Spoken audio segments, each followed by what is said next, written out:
na ako ay isang terorista sa loob at labas ng Pilipinas.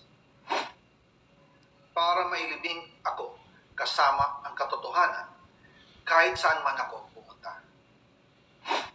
Sinabi na agad sa akin ni Speaker Romualdez na kailangan ko makapag-deliver ng 2 billion pesos kada buwan para sa pagdi-deliver ng male-maletang pera patungo sa bahay ni Speaker. Ang sinabi mismo ni Speaker Martin sa akin na hati sila ni Pangulong Marcos sa perang yun para gamitin bilang bagsakan at imbakan ng pera mula sa mga SOP, collection at deliveries na para sa Pangulo. Huwag mo akong pigilan sa mga insertions ko. Huwag ka nang makialam sa budget. Ang gusto niya ng 50 billion pesos na insertion. Ngunit ang sagot ng Pangulo, humingi ka ng bago or dagdag na insertions.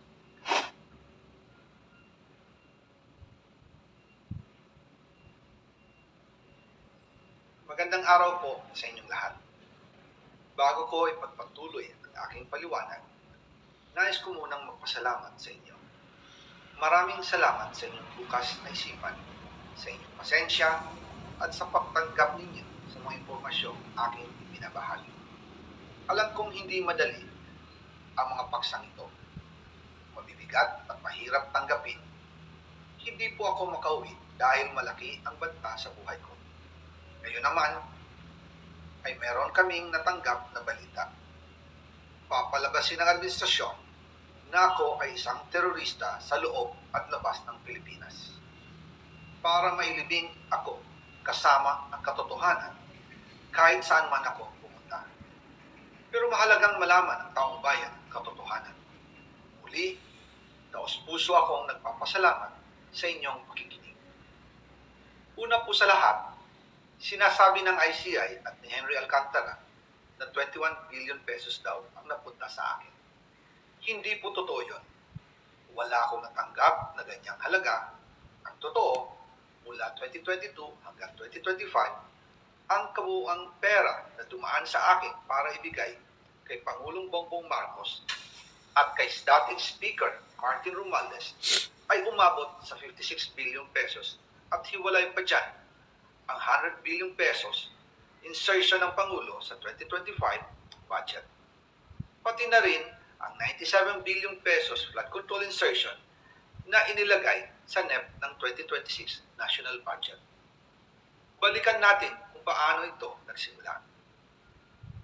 Noong 2022, kakaupo ko pa lang bilang chairman ng House Committee on Appropriations, sinabi na agad sa akin ni Speaker Romualdez na kailangan ko makapag-deliver ng 2 billion pesos kada buwan. Makalipas ang ilang araw, tumawag sa akin si Yusek Bernardo. Sabi niya, kailangan ng tulong ng Bulacan sa problema nila sa baha.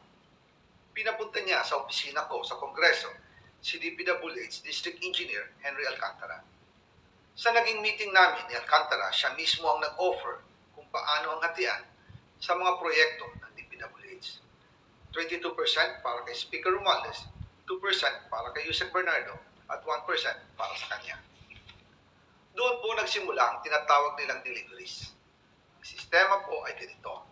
Ang mga tao ni Henry Alcantara ay nakikipag-ugnayan sa mga tao ko na sina Paul Estrada at Mark Tigsay. Sila ang tumatanggap na pera mula sa mga tao ni Alcantara. Minsan sa bahay ko sa Valle Verde, minsan naman sa BGC parking.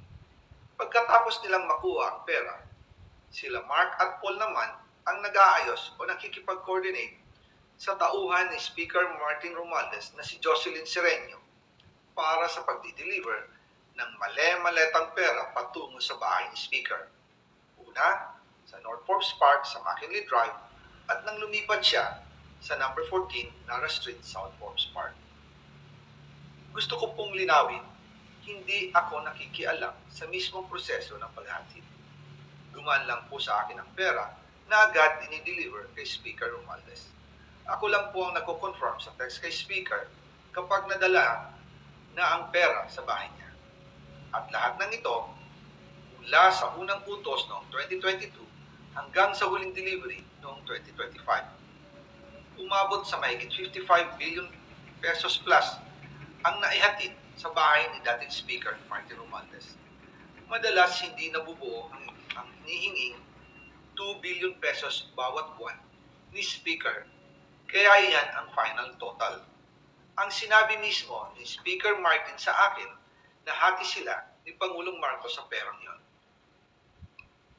Ang listahan ng mga deliveries na ito, kung kailan, magkano, at saan dinala, ilalabas ko po kasabay ng video na ito. Noong November 2024, habang nasa proseso kami ng pagtatalakay ng budget, nakipag-meeting sa amin ni Speaker Martin, si Yusek Jojo Cadiz. Sabi niya, masama raw ang loob ni Pangulong Marcos, wala raw siyang natatanggap na remittance. At dahil laging napapagalitan si Speaker Martin ng Pangulo mula Setyembre hanggang November, inutusan niya ako na mag-deliver ng 1 billion pesos para kay BBM. Ayon pa kay Yusek Jojo, nang ipaalam niya ito sa Pangulo, ang utos sa kanya ng Pangulo ay mag-ingat at siguraduhin si Yusek Jojo lang ang maghahatid. Ang instruction po sa akin ni dating Speaker Martin Romualdez ay dalhin sa number 30 Tamarin Street, South Forbes Park at ibigay kay Yusek Jojo Cadiz dahil ito raw ang drop-off point na malapit sa bahay ng Pangulo. Sinabi rin po sa akin, Speaker Martin Romualdez, na si PBBM ang nag-utos sa kanya na bilhin ang bahay sa number 30 Tamarin Street para gamitin bilang bagsakan at imbakan ng pera mula sa mga SOP, koleksyon at deliveries na para sa Pangulo. Noong December 2, 2024, personal kong i-deliver ang 200 million kay Yusek Jojo Cadiz sa number 30 Tamarin Street, South Forbes Park. Ayon sa kanya, dadalhin daw niya ito sa bahay ng Pangulo sa number 41 Nara Street, South Forbes Park. Kasunod nito, noong December 5, 2024, muli akong nag-deliver ng 800 million sa parehong address at Yusek Jojo Cadiz pa rin ang tumanggap. Sabi niya, iyon naman ay dadalhin sa bagong bahay ng Pangulo sa South Forbes Park. Sa kabuuan, 1 billion pesos ang personal kong naihatid. Ako mismo ang nagbigay ng pera, kasama ang aking driver at mga tauhan. At lahat ito ay base sa direktang utos ni Speaker Martin Romualdez. At dyan po nabuo ang kabuuang halagang 56 billion na ipinadala mula 2022 hanggang 2025.